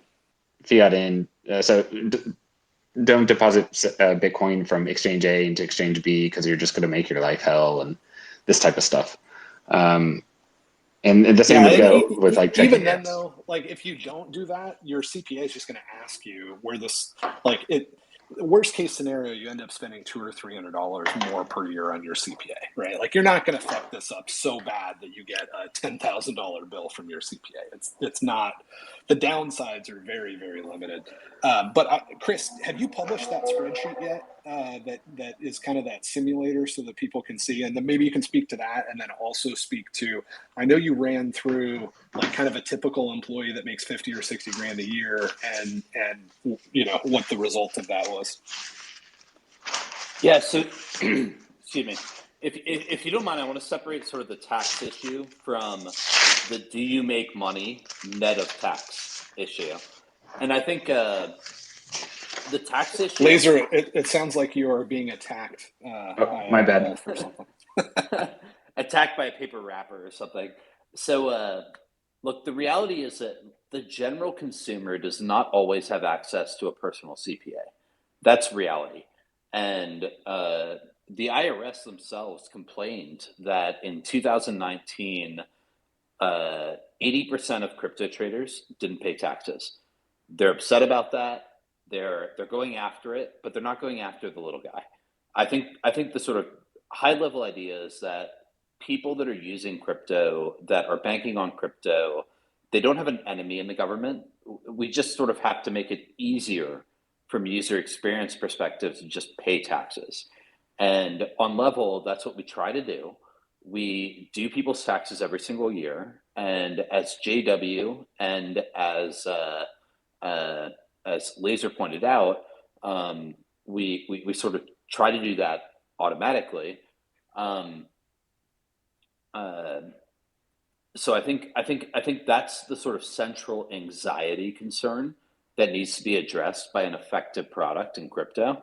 If you really realistically want to be able to move from cash to Bitcoin for day-to-day banking, tax should not be a concern.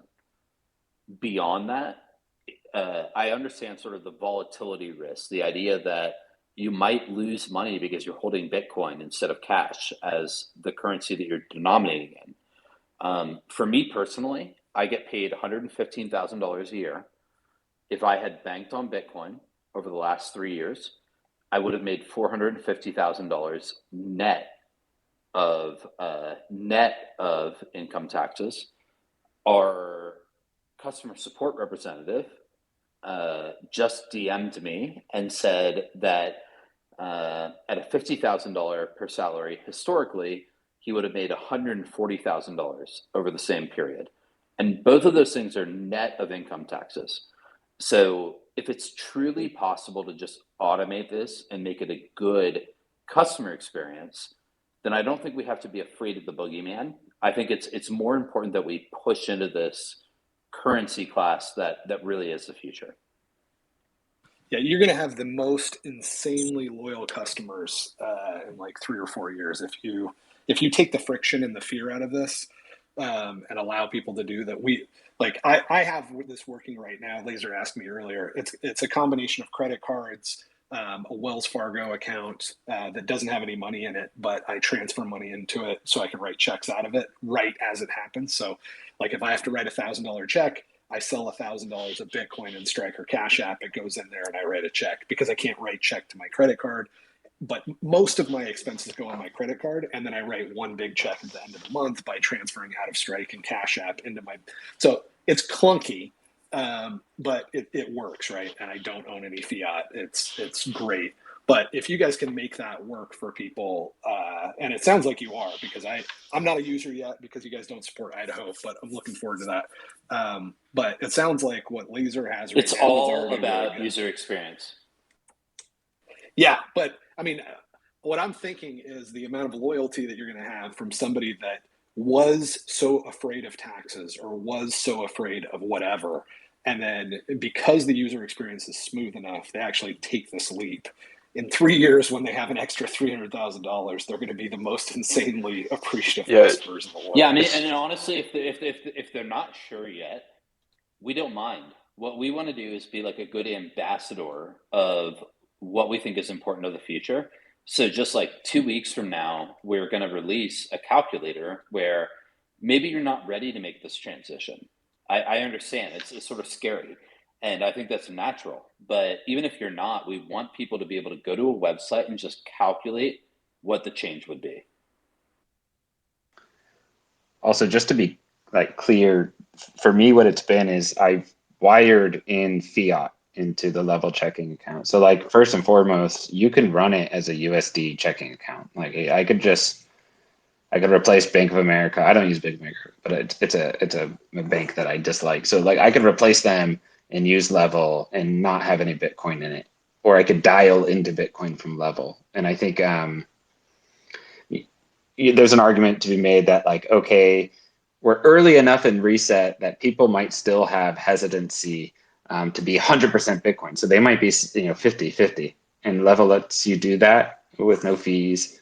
And as we get deeper into reset and things get steeper and a little scarier, like it'll be easier for me to like coax my uncle and my dad and be like, dude, you're still on 50-50, like this, you're not seeing what I'm seeing, right? And that's where I want people to, where they can just kind of easily say, you know what, maybe I think I've seen enough where I don't want to be going to sleep with half of my checking in dollars every night, right? And that's the dial I want to hand people, but I don't want it to be. I don't want them to have to do what JW is doing in terms of like straddling straddling these platforms, trying to make it work. Like I want it just to be smooth and effortless, and like just then be like, oh, nice, okay, now I'm living from Bitcoin, right? Yeah, and Laser, I actually have a question for you. If the global state apparatus goes full totalitarianism, is it really possible for Bitcoiners to escape that? And if so, how? I mean, I think about it in terms of okay, so um, what you see with reset is that typically like the world's broke, the world's in default, and and so they need a kind of like a global conflict story in which to use as a scapegoat for resetting balance sheets, and because the act of resetting the balance sheets of nation states of all over the world is going to create winners and losers. So you're going to have people that get insanely rich because of it, and people who are made poor because of it, and so they need a big like government drama, like a government theatrics. And so you see this over and over again, and whether it's like a world war or like a pandemic, that's what we're seeing. And so um, the fundamental reason for that is they have no other option, right? Like if you just for a second put yourself in the state's shoes and imagine that you can't pay for any of this, right? You can't pay for any of this. You're at the end of the road in terms of your balance sheet. Like none of the numbers work anymore, and it's very likely that it'll all come crashing down. And so what you ought to do is you ought to design an appropriate way to tear it down so that you can relaunch it in a controlled fashion, right? That's what reset fundamentally is. And so they don't have an option. But if you look at history, also what you'll see, there's always a class of people that were able to opt out and just navigate around it.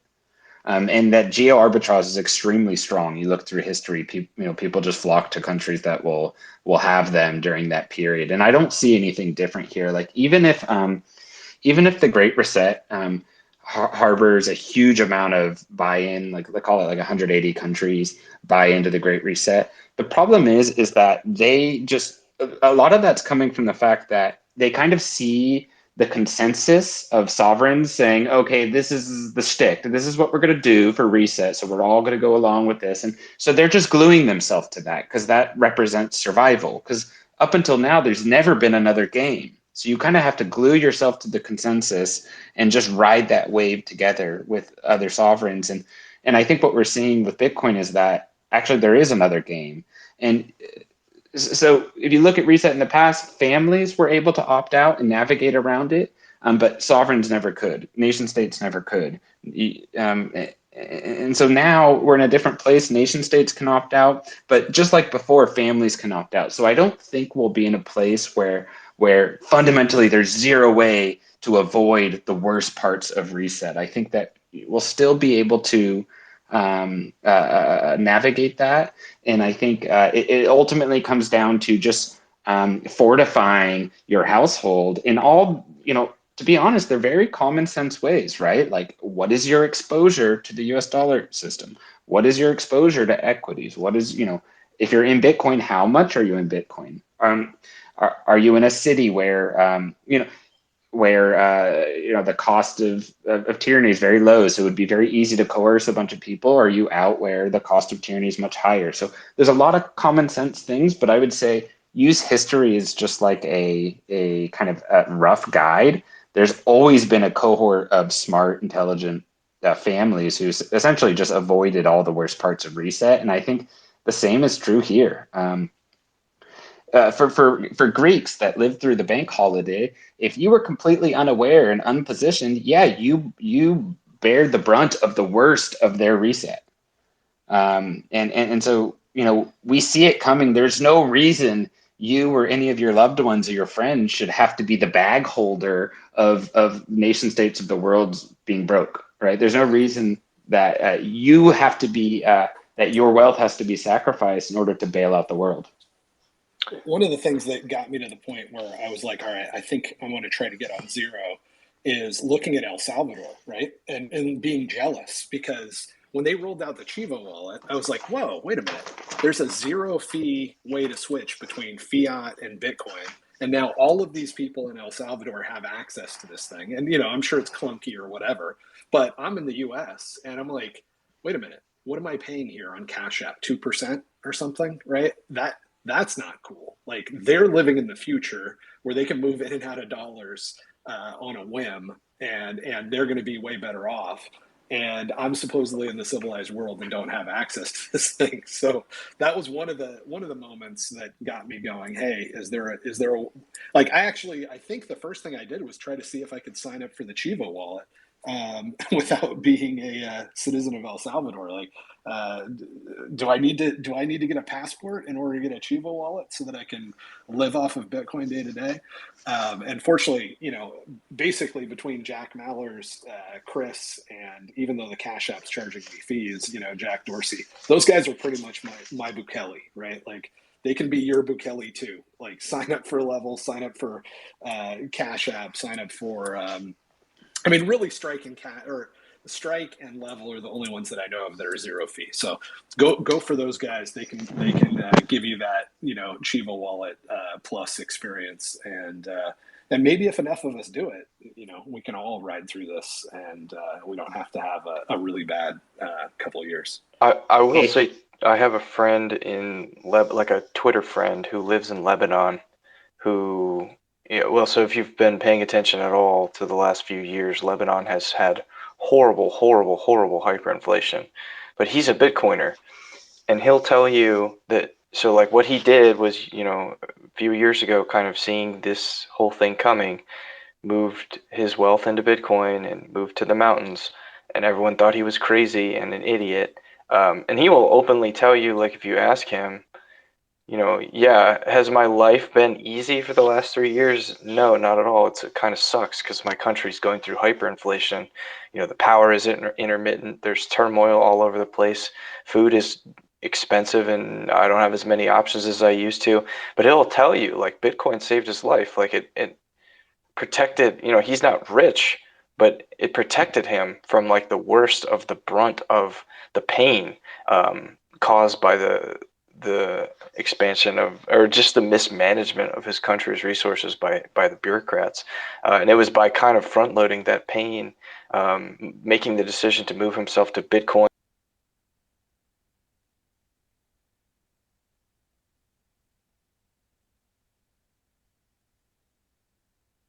Well, that was weird.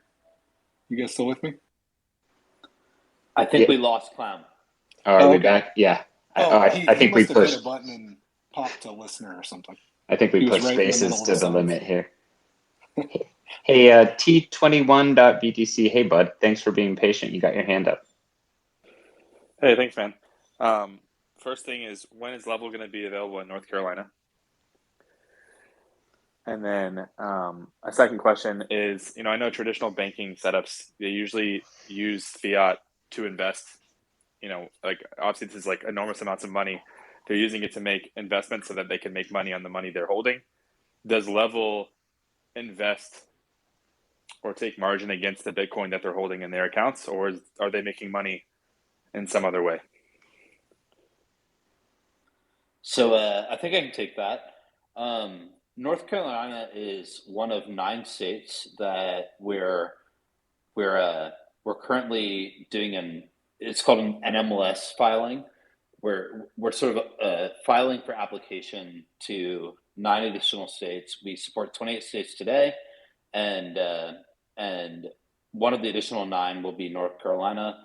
That'll take our footprint from 50% of the U.S. roughly to about 85, and we think that we'll have that supported by mid 2022.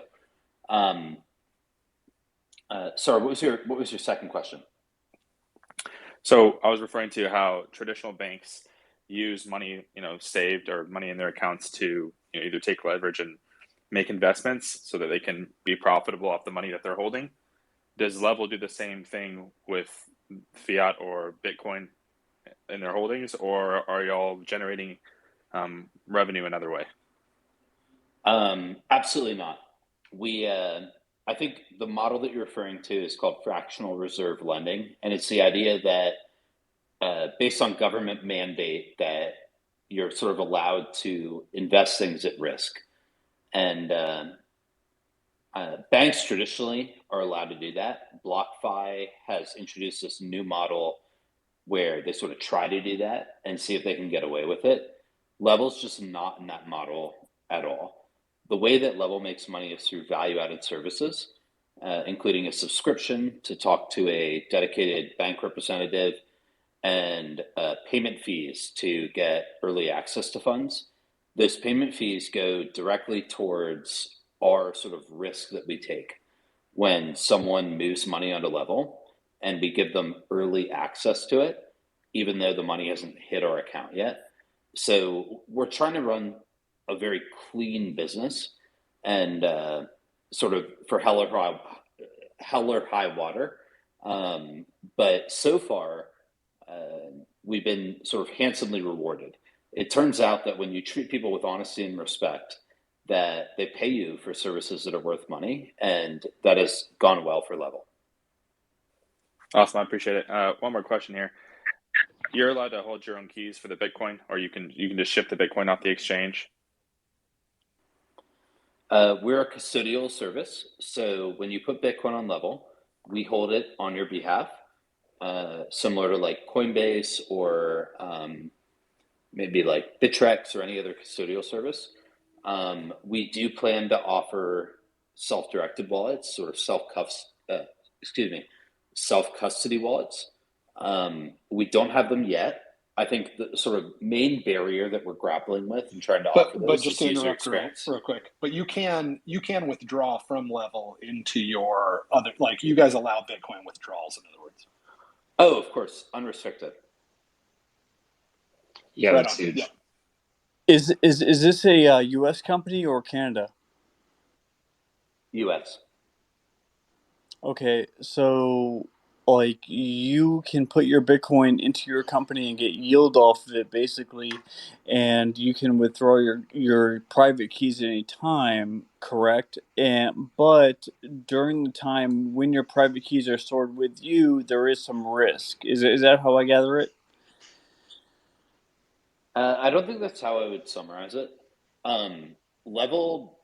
So if you think of a company like Celsius or a company like BlockFi, what they're really offering is loans. When you deposit funds onto that platform, that's not your Bitcoin anymore, sort of period. That's the company's Bitcoin because you have some contract that says that you gave Bitcoin over to that business. Level's not that kind of company. When you put Bitcoin on our platform, we treat it like we're your banker. It's sort of and not the way that maybe your most recent bank treats it, but we treat it like it's our job to just keep it safe. And so what we do is we hold it in an omnibus wallet. We allow it to be mixed with the MasterCard network, for example, so you can spend it on your debit card. And then sort of beyond that, we have no interest in it beyond just keeping it safe. So they're not lending it out. It's more like if you just deposit Bitcoin onto Coinbase and they hold it for you, and then you can withdraw it later. Not when you put it in something that's supposed to generate yield and give you some kind of fractional reserve experience. All right. So what is the yield you can get off of putting my Bitcoin with you? Like let's say I put 10 Bitcoin into Level. How much would I get APY or compounded or whatever per year? If you put 10 Bitcoin on Level, a year later, you'll have 10 Bitcoin. And it's our sort of covenant and trust that we'll just keep your money safe. Separately, we offer a product called Market Making. That product is not a Bitcoin wallet. Sort of BlockFi wants to convince you that when you put money in a BlockFi account, that it's a wallet. But it's a bit of a trick, if you really think about it. They're sort of trying to trick you into thinking that you deposit it and it's safe and they're holding it on your behalf, when really in reality, they loan it out to other people. With Level, we don't do that. If you put Bitcoin in a Bitcoin wallet, you're holding Bitcoin in your Bitcoin wallet, period. Beyond that, we offer an additional service called Market Making. Market Making is an investment account. An investment account means that you can put Bitcoin in it, and that Bitcoin could be traded for cash and then back to Bitcoin and back. Really the sort of purpose that it serves is to allow you to make money investing. You take that risk, and we warn you about it in advance. The way that Market Making makes money on Level is that it services other users that are trying to enter Bitcoin for the first time, which we call like an on-ramp, or exit Bitcoin, like an off-ramp. And Market Making just sits there with your capital and trades it back and forth between Bitcoin and cash. That doesn't mean it's making a bet specifically on Bitcoin or a bet specifically on cash. It's just allocating your capital to service other users. Yeah. So wait, hold on. Like if I put 10 Bitcoin into Level, I don't want to have 10 Bitcoin in 1 year. I want to have 10.75 Bitcoin in like 1 year. So is that a possibility with you? Well, there's two different use cases here. So just so I can clarify, like what we've been talking about is using Level just as you would like your Chase checking account, so that you don't have to hold fiat dollars.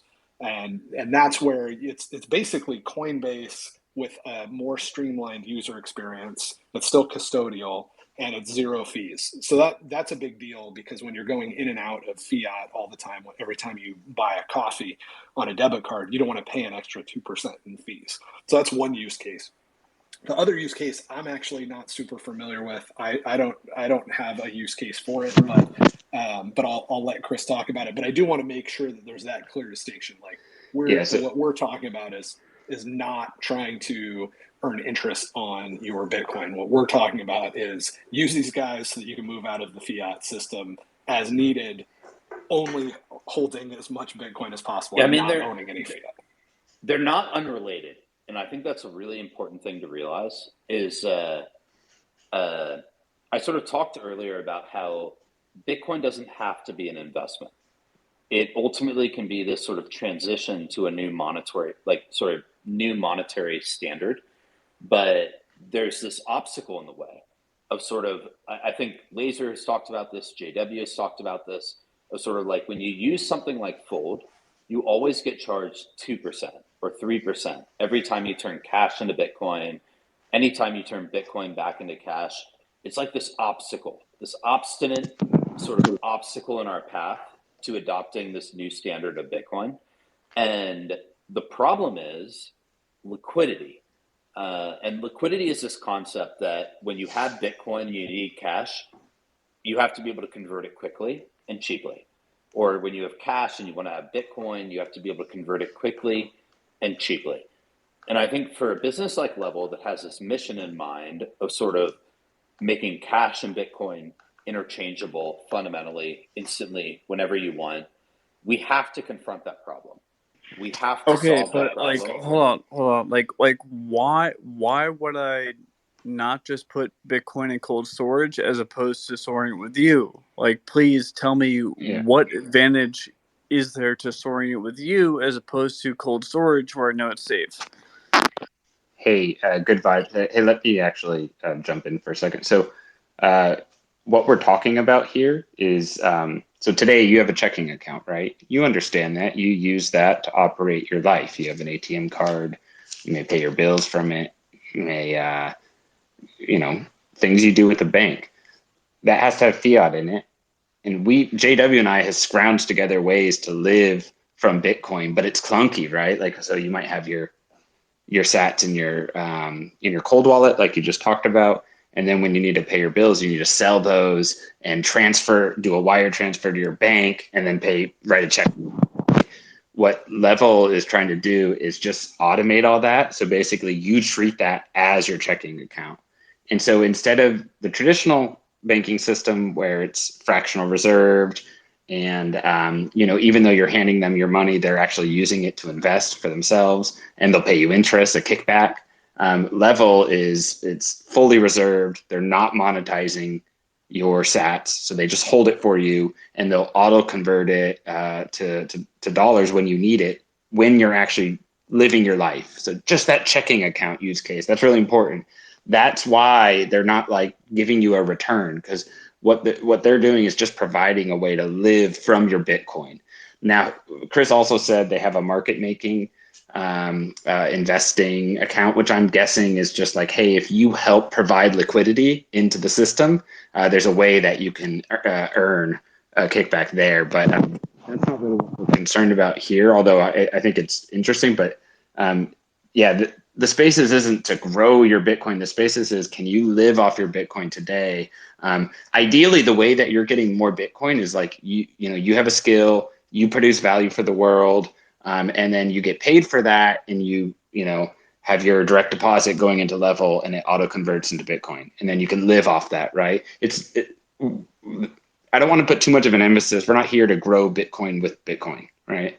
It's not. Yeah, I also want to say that, like, I get what Chris is saying, and there is a problem that he has to solve, in that when I want to buy something with Bitcoin, if it's going to be zero fees, he has to have those dollars ready to go. And when I get paid in fiat and he's going to immediately switch that into Bitcoin for me, he has to have Bitcoin that's ready to go. The alternative, you And could if have somebody partners with like pools of liquidity. let me Oh finish. yeah, go ahead. Sorry. Yeah. So if that's his problem, right? He's got to solve that somehow. I support him in that. I'm not signing up for that, right? That's not something I'm interested in. If you guys want to figure out whether that risk profile makes sense to you, I suggest you ask a ton more questions and figure that out. And we've already been doing this for 2 hours, so we should do another space to go after that problem. But what's the alternative? Well, I mean, for me, the alternative is that somebody else deals with that, right? And if you can do that, that's great. If you can either fully inform users, and I'll give you credit that from what I've seen of the interface, you're totally right. Like, you guys are doing a much better job making it clear that this is not custodial Bitcoin, that there's additional risk being taken, right? So just at a glance, I'm going to give you credit for that. And I'm also going to say, I totally recognize the problem, and I don't think there's anything scammy about you guys trying to solve that problem with your customers. I think that's totally legit. But I mean, I think but I also want to just make it clear, I'm not signing up for that use case. And as long as you guys are handling that somehow, and I'm able to just live off Bitcoin and move in and move out, I'll appreciate you guys for that. But I know that there's risk in going from custodial Bitcoin to custodial Bitcoin that's being used for liquidity. And that's why you guys are giving a return on that. I don't want to put in the work to figure out what that risk is. So I'm not going to be a customer that's interested in that use case. I mean, I think we can't avoid that fundamental problem. There's sort of like, if you want to live on Bitcoin today and you want to spend it on cash when you go to Starbucks, it has to be converted to cash. Yep. And that requires liquidity fundamentally. Now, other brands are saying that they don't charge any money at all. They're saying that they don't charge any fees, when in actuality, the spread on that is 1% or 1.5%. And in my mind, that's unacceptable. There is a community here that is powering all of this, and it's a community of people that aren't the brands, you know? So when Coinbase says, okay, you can go use your debit card, but we're going to charge you 2% conversion fee. Or Cash App says, we don't charge any fees, but it's 1.5% What's your sort of spread? spread difference every time. Or Strike says, we don't charge any spread at all, but it's 1% higher price than the rest of the market. That's unacceptable. You have to find an engine that will power this transformation from cash to Bitcoin that is not phony, that is not fake, that is not lying, that ultimately sort of returns the profits of that interchange to the community. And I think that Level has found a way to do that. What is your spread? 0.3% programmed into the interface, and all of that, 100% of that income is paid to Level market making users. Level makes 0% revenue from converting cash and Bitcoin. I see. So if you go back to let's say you put your $100,000 checking into Level, you're living from Bitcoin, you might choose, after understanding the liquidity mechanism well enough and the risk there, you might say, okay, you know what, why don't I put 10% of my checking account to work by helping create liquidity within the Level app. I like these guys. I want to help this platform, and I get a little kickback for it over time. That's how liquidity works. That's the reason why everyone else can basically live on Bitcoin, because that liquidity sits there to allow fast back and forth between US dollar and Bitcoin. Yeah, that makes a lot of sense. We're going to give you the respect. We're going to give you the respect of not lying to you. It's really that simple. Yep. Yeah, I didn't mean to say like, hey, I think you guys are doing something shady here. I just haven't looked into that. I don't know what the risks are. So yeah, and I don't want folks thinking that JW and I are pushing an investment, which is I'm married to this problem, and I'll listen to every damn solution that can get at this problem. And Level's the closest thing I've seen that is actually like has its arms wrapped around this problem. And it makes sense that you have to solve for liquidity, because short of basically having your investors put up a huge amount of pool of capital that acts as liquidity, that's going to change what they demand in terms of profit and revenue, which will change how you have to deal with your users. So I get what you're saying. You want it to be a very clean banking business where users trust what they get. They don't think they're the product, right? And this is how you can actually balance those things. The users put up liquidity if they want, and they get some of that spread, and that's how liquidity exists. Yeah, I mean, Chris, I would Chris, is it prefer, more in a risky? fundamental way, I would sort of prefer that you didn't have that problem, that cash and Bitcoin were fundamentally interchangeable in some objective way. But if they're not, and there's money to be made, we want all that money to go to users, not us.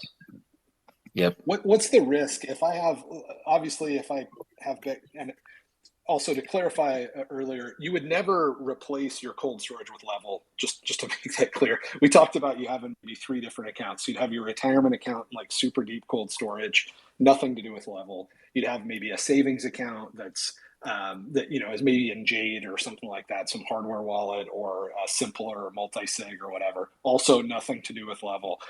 We're only talking about using Level instead of what you're already using for Chase or Wells Fargo, just that monthly expense amount. So we would never want you to take on more custodial risk than you have. What we're trying to do is say, you already have custodial risk and you have fiat risk. So if you can switch that out to where you have custodial risk and no fiat risk because you're in Bitcoin, custodial Bitcoin, but you still have the same convenience and user experience, then that's a good trade-off. What I haven't looked into yet, now I'm just going to ask because I'm curious, what are the trade-offs between yeah, I mean, I guess I'm a little uncomfortable not knowing and asking these questions about the investment. Hey, that's why we're here, right? All right, so here we are. So the question is, what are the additional risks if I have custodial Bitcoin with you guys? Let's say I have $1,000 of custodial Bitcoin, and I go, all right, I want that 0.3% market making amount. I have a vague idea of what the problem is. I move that money over there. Why would I lose my Bitcoin, basically? In that case? I mean, you won't. So you're thinking. I think you're thinking from sort of a cognitive pattern of Celsius, of sort of like, as soon as you send your money over, we can do whatever we want with it. And no, I'm just that assuming that if there's return, there's risk, and maybe that's where I'm coming from. Like if you're paying me, but it's I'm doing something. yes, but it's opt-in risk is what I would emphasize. So when you come to Level, you get to store your cash, your Bitcoin, interoperate it with however you want. If you additionally choose that you want to invest it in our market making vehicle, then you can transfer it from your Bitcoin account or your cash account into market making. And that is your choice to. Yeah, no, I get that. I'm assuming that you guys are making that super clear. And like I said, I think you are in the interface more or less making that clear. So I'll give you credit for that because I don't think most, like BlockFi definitely doesn't, right? The guys, what is it? The guys in Canada, you deposit your Bitcoin, a better home for your Bitcoin. I don't know what scammy business that is. That's definitely not clear that you're taking on risk. So I'll give you that. But what I'm asking is, what is the risk that you're taking on? Under what circumstances do I lose money? What additional risks am I taking to get that 0.3%? Yeah. So if you choose that you want to take, so I think first of all you have to be sort of cognizant that when you're moving your Bitcoin into this market making account, it could be exchanged for cash. You could sort of work your way backwards by turning it into cash, and that's a normal organic function of that product. So the biggest risk that you're taking is calling it wrong. It's sort of saying I'm going to take some Bitcoin that would be better invested in Bitcoin and putting it in cash. But the upside is that there's natural volatility in the market. That if people truly want to spend their Bitcoin on Starbucks, that it'll take that conversion, and in that conversion, you make that spread. So okay, so let basically, me read this back to you in a super negative light because I want it to be as clear as possible, even though it might not be as negative as it sounds. But if you had that $1,000, you move it into the market making and it's in Bitcoin. I assume that you can specify, but maybe you can't. Maybe it's just one bucket. So, like, actually answer that question for me. I've got $1,000 worth of Bitcoin. When I move it into the market making bucket, is it still in Bitcoin denominated terms? Like you still owe me $1,000 worth of Bitcoin, or you just owe me $1,000? 50-50. So to do effective market making, which means that anyone that has Bitcoin and wants to turn it into cash, or anyone that has cash and wants to turn it into Bitcoin, you have to make the assumption that you hold 50-50 cash in Bitcoin. Because if somebody came along and they wanted to buy Bitcoin and you didn't have it, that wouldn't be helpful. So we make, in market making products specifically, we make the assumption that you don't care between that Bitcoin and cash. It's not because the company itself doesn't have a preference one way or the other. It's because we think that exchange is necessary in the transition to Bitcoin. Okay, I'm with you. So that makes a lot of sense to me. So so the risk is I have $1,000 in Bitcoin. I move it into this market making thing. Now I have $500 in US dollars and $500 in Bitcoin. Bitcoin goes up, 2x. I would have had $1,000 in Bitcoin, but now I only have $1,500 in Bitcoin because that's spot on. That's exactly the risk. That's called inventory risk. It's the idea that you make sort of a poor short, that you could have just stayed long Bitcoin and you put half of it into cash, and therefore you've made a poor short because you were basically implicitly betting that Bitcoin would go down. Now, I wouldn't advise anyone to make that bet. That's a horrible bet. Bitcoin's going to go up. It's sort of a scarce asset, and it's going up as more people adopt it.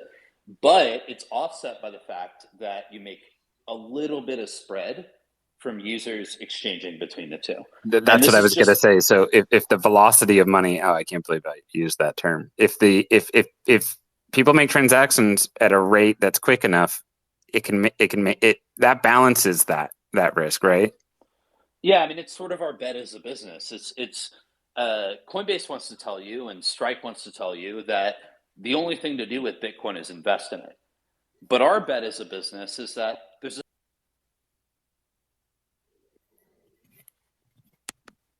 Do we lose him? I don't know. If that he's back. Oh, sorry. Sorry. You're back. So I think sort of like Strike, Coinbase, they all want to convince you that the only thing you can do with Bitcoin is just invest in it, but if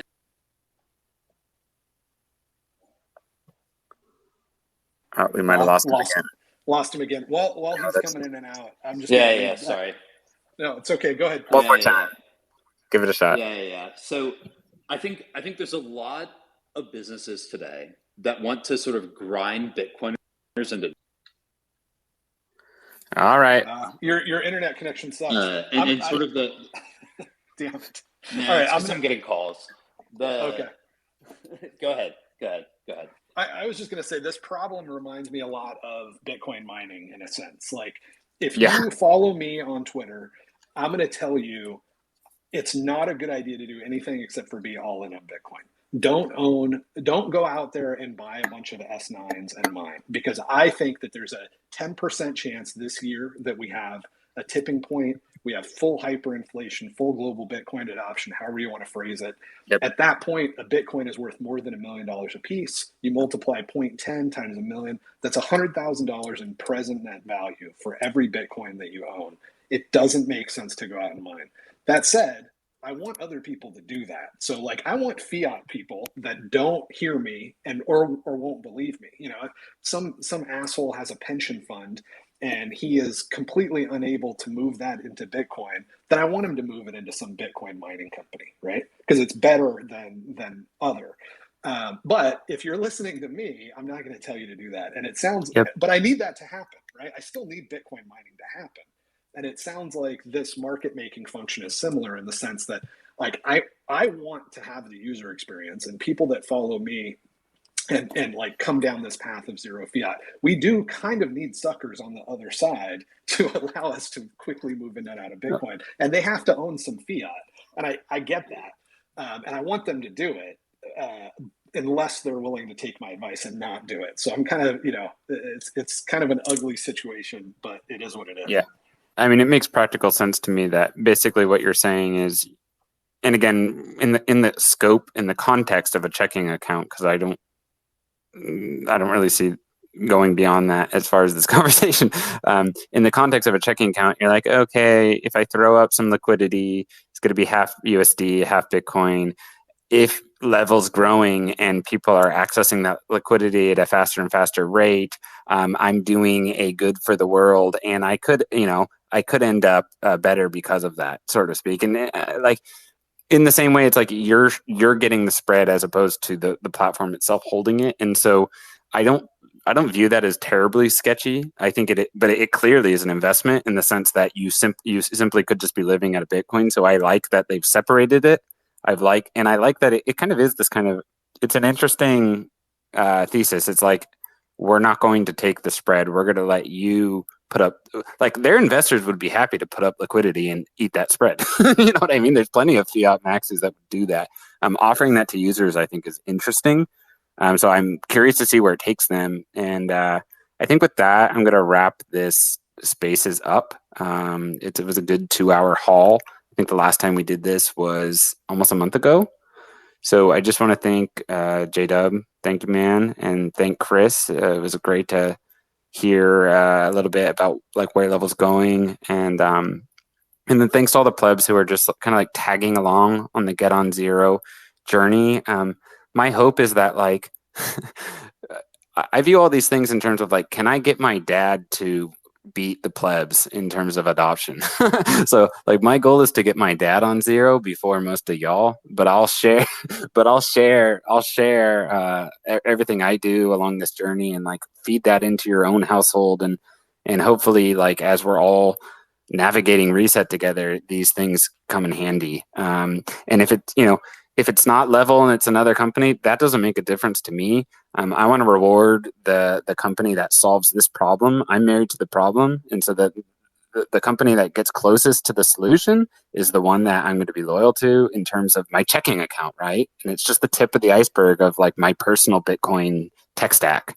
And so thank y'all. I really appreciate it. J-Dub, thanks. Thanks Chris too, and the Level guys. This was awesome that they're showing up and unscripted, and coming in and talking to a guy like JW and Laser is probably not easy. I don't know if I'd sign up for that in my Fiat job. So, No, they have thank their you whole guys for that. startups. I've been there. They have their whole startup hanging out. So like positive vibes to them. I actually am. I'm enthusiastic. Like if you read that, what their master plan is, like basically to kill the dollar to help people bank on Bitcoin. Yeah, man, just speaking my language. That's what I want to do now. And I don't want to hobble together what you've had to hobble together. And it's funny, you look at the El Salvadorians, they're kind of, yeah, their stuff's clunky and buggy early, but like they are getting a taste of that. I want that. I don't want to wait for the dollar to collapse. I want that now. So I'm psyched, and we'll do this again. I don't know, maybe in another month, and hopefully by then I'll be, I won't have $6. I'll have $0. And absolutely, Chris, B.R. Bukele. Yeah, B.R. Bukele. Okay, plebs. Thank you. We'll see you again.